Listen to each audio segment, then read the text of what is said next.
दुनिया में सबसे बड़ी ताकत सब्र है और सब्र की सबसे अच्छी मिसाल वो नबी हैं जिनकी मुश्किलों ने पहाड़ हिला दिए लेकिन उनका दिल नहीं हिला सके।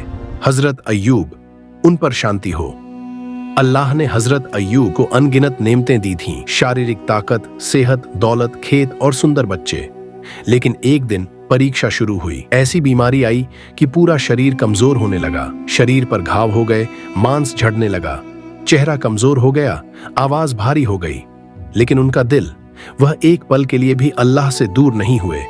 साल बीतते गए, बीमारी बढ़ती गई, ऐसी हालत हो गई कि लोग पास आने से भी डरते थे। दोस्त साथ छोड़ गए, रिश्तेदार दूर चले गए, लेकिन फिर भी हजरत अय्यूब की जबान पर कोई शिकायत नहीं आई। वह बस एक ही बात कहते थे, जिस रब ने सेहत दी, बीमारी भी उसी की तरफ से है और इस रब का हर फैसला सबसे अच्छा होता है। यह वह सब्र था जिस पर फरिश्ते भी हैरान थे। बीमारी के साथ साथ उनका धन चला गया, जानवर मर गए, खेत वीरान हो गए, यहां तक कि उनके बच्चे भी एक एक करके दुनिया से चले गए। यह वह पल था जब इंसान टूट सकता था, लेकिन अय्यूब, उन पर शांति हो, नहीं टूटे।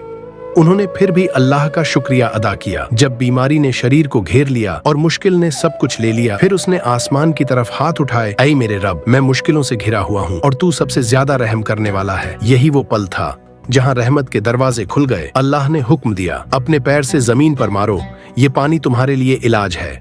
जैसे ही अय्यूब, उन पर शांति हो, ने पानी से नहाया, उनके सारे जख्म भर गए, उनका शरीर पहले से ज्यादा मजबूत हो गया, उनका चेहरा चमकने लगा।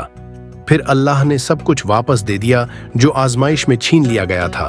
उनका माल, उनके खेत, उनका घर, उनके बच्चे, सब कुछ पहले से ज्यादा। पैगंबर अय्यूब, उन पर शांति हो, की कहानी हमें यह बताती है, जितनी बड़ी परीक्षा होती है, अल्लाह की दया उतनी ही बड़ी होती है और जो सब्र रखता है वह कभी अकेला नहीं होता।